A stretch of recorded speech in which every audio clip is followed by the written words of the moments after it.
চকরিয়া সারবিলে দাঁড়িপাল্লা মার্কার সমর্থনে গণসংযোগ ও পথসভা অনুষ্ঠিত হয়েছে। বাংলাদেশ জামাত ইসলামী মনোনীত কক্সবাজার ১ চকরিয়া পেকুয়া আসনের জাতীয় সংসদ সদস্য প্রার্থী আব্দুল্লাহ আল ফারুকের সমর্থনে সারবিল স্টেশনে পথসভা অনুষ্ঠিত হয়েছে। রবিবার ৩০ নভেম্বর হামলা দেওয়া হবে না। অন্যায় সে সরকারি দলের করুক বা বিরোধী দলের করুক, অপরাধী যেই হোক সে শাস্তি পাবে। সরকারি দলের এমপি মন্ত্রী যদি কোনো অপরাধ করে আইনের আওতার বাইরে সে যাইতে পারবে না, তারও বিচার হবে। একইভাবে বিরোধী দলের কেউ অন্যায় করলে সেটার বিচার করবে হবে, কিন্তু শুধুমাত্র বিরোধী দলের হওয়ার কারণে আমাদের চকরিয়ার সাথে যদি বাসকালীর সাথে ম্যাচ চলে, আমরা কোন দিকে অবলম্বন করবো? চকরিয়ার দিকে যদি আমার নাবিক টান থাকে, আমার জন্মভূমি হয়, আমরা চকরিয়া পথে থাকবো কিনা বলেন? থাকবো কিনা?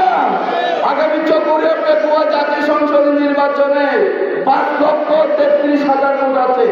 সেখানে আমার চকরিয়া উপজেলায় আছে ৩,৮৬,০০০, আর পার্শ্ববর্তী আমাদের সংসদ আসনের পেকুয়া উপজেলায় আছে ১,৪৪,০০০।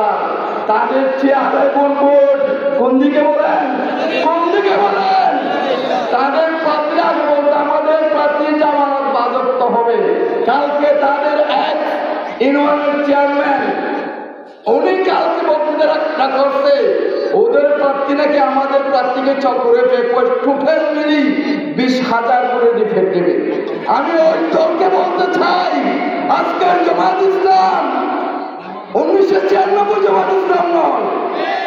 আল্লাহ তাআলা পবিত্র কোরআনের মধ্যে নামাজের কথা বলা হয়েছে। পবিত্র কোরআনের বিভিন্ন জায়গায় আকিমুস সালাহ ওয়া ইউকিমুনাস সালাহ, এ জাতীয় কোরআন শরীফের বিভিন্ন জায়গায় তোমরা নামাজ প্রতিষ্ঠা করো। সম্পর্কে আপনাদের জানা আছে, স্বাধীনতার পর থেকে বাংলাদেশের স্বাধীনতা সার্বভৌমত্ব রক্ষার জন্য বাংলাদেশ জামাত ইসলামী কাজ করে যাচ্ছে। বিভিন্ন গণতান্ত্রিক আন্দোলনে জামাত ইসলামের অংশগ্রহণ ছিল।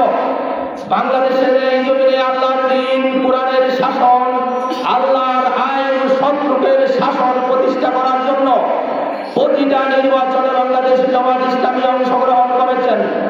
সম্মানিত ভাইয়েরা, আমাদের এই প্রিয় বাংলাদেশ পৃথিবীর ৩য় বৃহত্তম মুসলিম দেশ এবং জনসংখ্যার দিক থেকে ৮ম জনবহুল একটা দেশ পৃথিবীর সকল রাষ্ট্রের মধ্যে। আমাদের অর্থনৈতিক অনেক রিসোর্স আছে, অনেক প্রাকৃতিক সম্পদ আছে, যার কারণে আপনারা জানেন ব্রিটিশরা এখানে হাজার হাজার মাইল দূর থেকে ব্যবসা করতে এসেছিল, ফরাসিরা এসেছিল। তারা কি এমনি এমনি এসেছিল? এখানে অনেক সম্ভাবনা আছে, অনেক সম্পদ লুকায়িত আছে, এজন্য এসেছিল। সম্মানিত ভাইয়েরা, তারা এসে ১৫-২০০ বছর শাসন করেছেন এবং ১৯৪৭ সনে আমরা একটা আজাদি পেয়েছিলাম, ৪৭ সনের ১৪ই আগস্ট।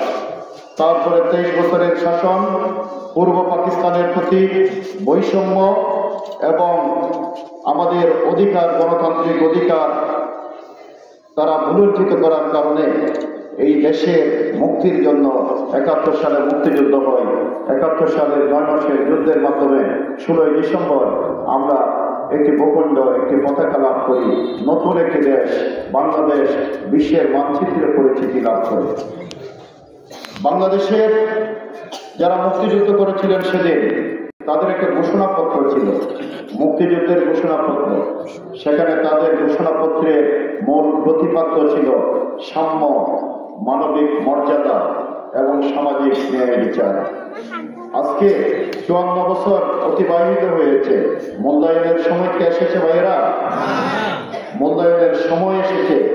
আজকে আমরা কি এদেশের মানুষ সাম্য পেয়েছি? এদেশে কি বৈষম্য দূর হয়েছে? এদেশের গরিব, দুঃখী, কৃষক, শ্রমিক, রিক্সা ড্রাইভার, টমটম ড্রাইভার, সাধারণ মানুষ যারা কুলি মজুর, তাদের অধিকার কি আদায় হয়েছে? এদেশের মানুষ কি মৌলিক অধিকার পেয়েছে? পাই নাই। এদেশে শিক্ষার অধিকার এদেশের সাধারণ মানুষ পাই নাই, বিনামূল্যে শিক্ষার অধিকার এবং তাদের সন্তানেরা উচ্চশিক্ষা গ্রহণ করতে পারে না আপনার অর্থ সংকটের কারণে। সম্মানিত ভাইয়েরা আমার, শুধু তাই নয়, আপনারা জানেন যে এদেশের মানুষ আপনার চিকিৎসা ক্ষেত্রে দারুণভাবে বঞ্চিত। আপনার আমাদের যে ইউনিয়নের ক্লিনিকগুলো আছে, এখানে কি ডাক্তার আছে? নাই। আমাদের এই ইউনিয়নের ক্লিনিকগুলোতে মানুষ কি চিকিৎসা পায়? উপজেলা স্বাস্থ্য ক্লিনিক, এরপরে জেলা পর্যায়ে যেগুলি আছে, এখানেও যদি যান আপনাকে হসপিটালে ঠিকমতো একটা বেড দিতে পারে না। রোগী ভর্তির জন্য একটা যে বেড দরকার, ফ্লোরে একটা বেড করে রোগীকে শুয়ে দেয়। এভাবে কি চিকিৎসা ব্যবস্থা চলে ভাই? চলে না। আর কঠিন যদি কোনো অসুখ হয় তাহলে তাকে বলে যে আপনি চট্টগ্রাম যান, ঢাকা যান। লাখ লাখ টাকা খরচ করে চট্টগ্রাম, ঢাকায় চিকিৎসা করার সামর্থ্য কি এদেশের? মামলা দেওয়া হবে না। অন্যায় সে সরকারি দলের করুক বা বিরোধী দলের করুক, অপরাধী যেই হোক সে শাস্তি পাবে। সরকারি দলের এমপি মন্ত্রীও যদি কোনো অপরাধ করে আইনের আওতার বাইরে সে যাইতে পারবে না, তারও বিচার হবে। একইভাবে বিরোধী দলের কেউ অন্যায় করলে সেটার বিচার হবে। কিন্তু শুধুমাত্র বিরোধী দলের হওয়ার কারণে সে এদেশের বি ক্যাটাগরি, সি ক্যাটাগরির নাগরিক হয়ে যাবে, এটা কি যৌক্তিক?